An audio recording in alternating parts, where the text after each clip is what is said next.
के गौर देखिए, आज आपके लिए भारत का संविधान, क्योंकि इसकी बात मैं क्यों कर रहा हूँ, क्योंकि कोई भी देश का कानून अगर नहीं होगा तो उस देश को चलाने में बहुत दिक्कत आएंगी। तो सबसे पहले कोई भी देश किसी कॉन्स्टिट्यूशन यानी संविधान के तहत चलता है।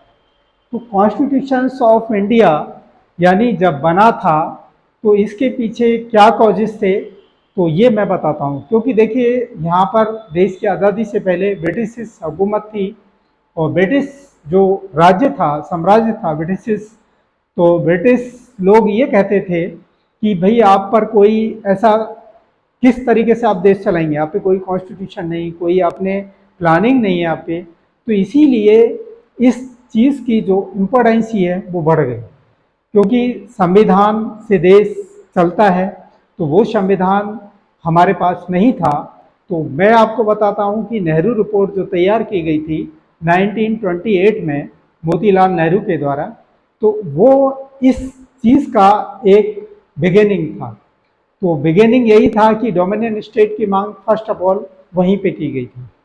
तो मेरा कहने का मतलब है कि संविधान से देश चलता है, लेकिन संविधान की नॉलेज हर देशवासी को जानना बहुत ज़रूरी है, जिससे कि वो अपने साथ जो गलत चीज़ें हो रही हैं उनको समझ सके और गवर्नमेंट को अवगत करा सके। इसीलिए आपको इसको पढ़ना बहुत ज़रूरी है। अब इसकी मेन पॉइंट्स जैसे क्या हैं, क्योंकि संविधान को पूरा पढ़ना हर स्टूडेंट की वैसे ड्यूटी है, क्योंकि हमें पढ़ना चाहिए, हर नागरिक को पढ़ना चाहिए, क्योंकि ये नागरिक की हर बात की गारंटी कॉन्स्टिट्यूशन में होती है। लेकिन मैं आपको चर्चा कॉन्स्टिट्यूशंस के मौलिक अधिकारों पे करूंगा, जो कि आर्टिकल 12 से लेकर 35 तक फंडामेंटल राइट्स हैं। तो ये फंडामेंटल राइट्स में आप देखेंगे कि जैसे कि आर्टिकल 14 है, तो देखिए बड़ी इंपॉर्टेंस है 14 का, क्योंकि 14 जो आर्टिकल है ये आपको इसलिए जानना जरूरी है क्योंकि ये सबके लिए समभाव की बात करता है। दूसरा, समान अवसर की बात करता है, चाहे वो नौकरी में हो, चाहे लीडरशिप में हो, कहीं पे भी। एजुकेशन, समान एजुकेशन की बात करता है, सबको समान अवसर की बात करता है। तो किसी भी एंगल से किसी के साथ कोई भेदभाव ना हो, इसकी पूरी जो गारंटी है वो आर्टिकल 14 में है। तो जब आर्टिकल 14 में ये सारी गारंटी है और आप इस ये बात से सुनिश्चित हो जाएंगे, तो आपके साथ जो भेदभाव होगा आप उसके विरुद्ध या उसके जो अगेंस्ट है गवर्नमेंट को आगाह कर सकते हैं। तो इसीलिए इसको पढ़ना बहुत ज़रूरी है।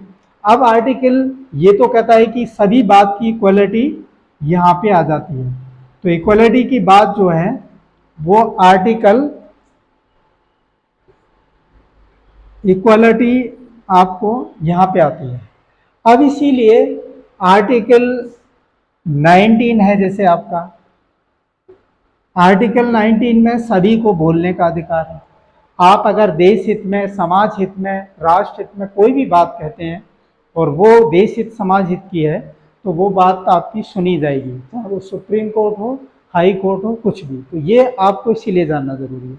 अब मैं आता हूँ कि जब समभाव की बात हमने कर ली, इक्वलिटी की बात कर ली, तो इक्वलिटी हमारा आर्टिकल 14 में है, तो बाकी चीज़ें फिर कहाँ जो है डिफरेंस है।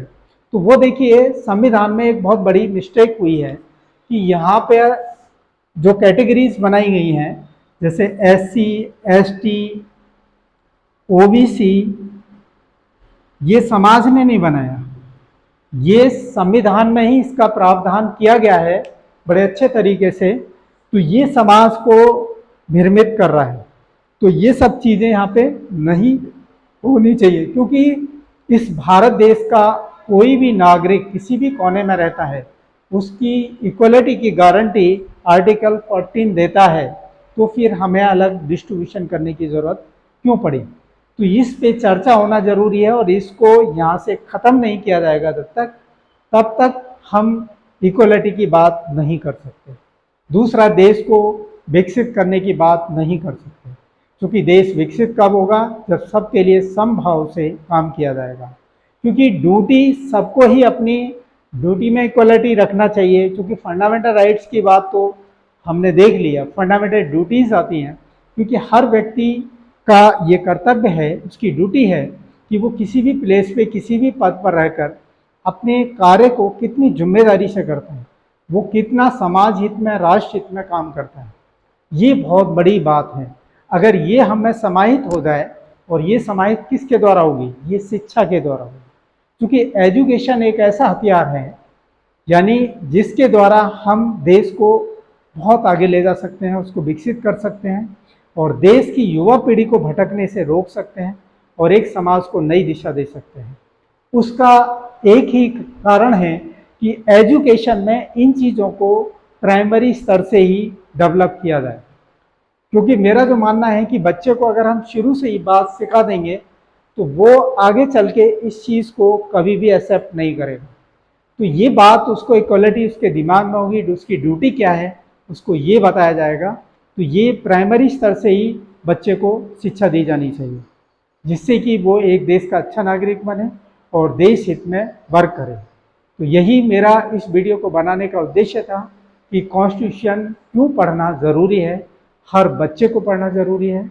क्योंकि संविधान से देश चलता है, कॉन्स्टिट्यूशन से देश चलता है, और जिससे देश चलता है उसकी जानकारी प्रत्येक नागरिक को होना चाहिए। तो इसी वीडियो को आप ज़्यादा से ज़्यादा लाइक और शेयर करें, जिससे more than student, more than parents इस बात को समझ सकें कि संविधान की knowledge, constitution only Indian government की जिम्मेदारी नहीं है, ये हर नागरिक की जिम्मेदारी है कि वो बातों को समझे और अपनी बातों को अच्छे तरीके से, शांतिप्रिय तरीके से सरकार के या कोर्ट के सामने रखें, जिससे कि उस पर सुनवाई हो और गलत चीज़ों को वहाँ से हटाया जाए और सही चीज़ को प्रोवाइड करके देश को विकसित राष्ट्र की ओर लेके जाए, विकसित राष्ट्र बनाया जा सके, जिससे हर नागरिक अपने देश के बारे में और अपने बारे में सोचे, जिससे देश की भी तरक्की होगी और खुद की भी, और सारी विसंगतियाँ खत्म हो जाएंगी।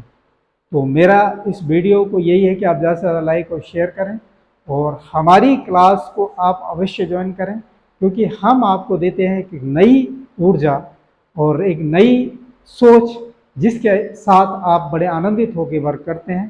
तो यही एक हमारी जो दृढ़ इच्छा शक्ति है कि हमें देश को आगे बढ़ाना है, देश के नागरिक को आगे बढ़ाना है, हर बच्चे को वो ज्ञान देना है जिस ज्ञान की उपेक्षा उसके माँ बाप या पेरेंट्स को है। क्योंकि पेरेंट्स की भी जिम्मेदारी है कि वो अपने बच्चों को अच्छा ज्ञान प्रोवाइड करें। Thank you so much, God bless you.